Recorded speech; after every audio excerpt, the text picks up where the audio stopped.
सन 1398 में कबीर परमेश्वर जी कलयुग में प्रकट हुए। उस समय भारत में पाखंडवाद, अंधविश्वास, जातिवाद, छुआछूत, कुरीतियां और सामाजिक भेदभाव चरम पर थे। कबीर साहिब जी ने बचपन से ही इन बुराइयों का विरोध किया और शास्त्रानुकूल ज्ञान दिया। इसी कारण उस समय के धर्मगुरु आचार्य शंकराचार्य और मुल्ला उन्हें पहचान नहीं सके और उनका विरोध करने लगे। उन्होंने 52 बार कबीर जी को मारने का षड्यंत्र रचा। इसे ही 52 कासनी कहा जाता है। कबीर साहिब जी स्वयं कहते हैं, जाको राखे सैयाओं, मार सके न कोय, बाल न बांका कर सके, चाहे जगबेरी हो। कबीर परमेश्वर जी अविनाशी हैं, इसीलिए कोई भी षड्यंत्र उन्हें नुकसान नहीं पहुंचा सका। नीचे उन प्रमुख घटनाओं का वर्णन है। गर्म तेल की कड़ाही में बैठाने का प्रयास। शेख तकी और कई मुल्लाओं ने योजना बनाई कि कबीर जी को उबलते तेल में बैठाकर मार देंगे। हजारों लोग इकट्ठे हुए।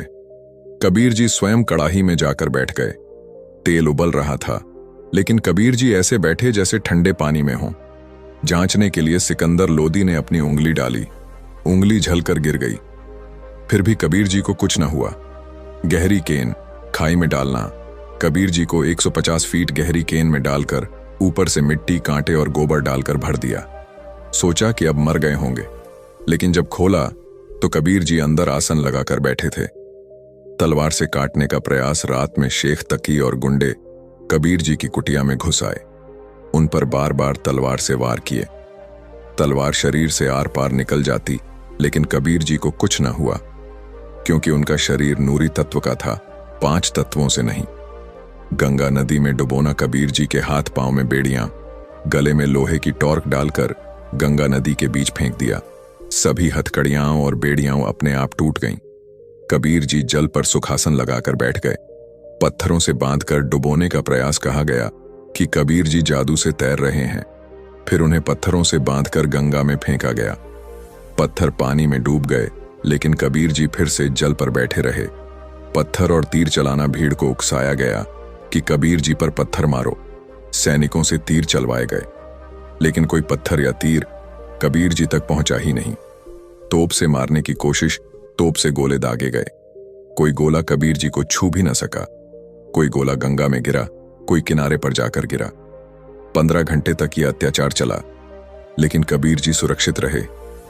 गंगा जल में दफनाने की योजना। कहा गया कि कबीर जी डूब गए, लेकिन कबीर जी वहां से अंतर्ध्यान होकर रविदास जी की कुटिया पर पहुंचे और भजन गाने लगे। जब लोग वहां पहुंचे तो सब अचंभित रह गए। खूनी हाथी से कुचलवाना। सिकंदर लोदी ने आदेश दिया कि कबीर जी को खूनी हाथी से कुचलवा दो।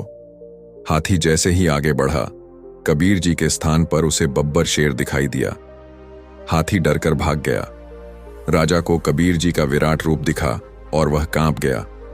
बेइज्जत करने का प्रयास। शेख तकी ने झूठी चिट्ठियां डलवाईं कि कबीर जी भंडारा करेंगे और दान देंगे। कबीर जी ने स्वयं केशव बंजारे के रूप में आकर सच में भंडारा करवाया। 18 लाख साधु संत आए।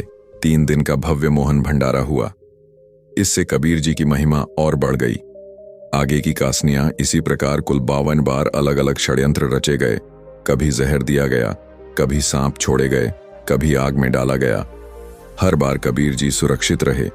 शिक्षा इतने अत्याचार सहने के बाद भी कबीर जी ने किसी को श्राप नहीं दिया, क्योंकि वे पूर्ण परमात्मा हैं, हमारे पिता हैं। और ऋग्वेद, अथर्ववेद और गीता में भी वर्णन है कि वही सृष्टि रचने वाले, पालन करने वाले परमेश्वर हैं। दोस्तों, अगर आप ये वीडियो पसंद आया हो तो वीडियो को लाइक करें, शेयर करें और सब्सक्राइब करना ना भूलें। धन्यवाद।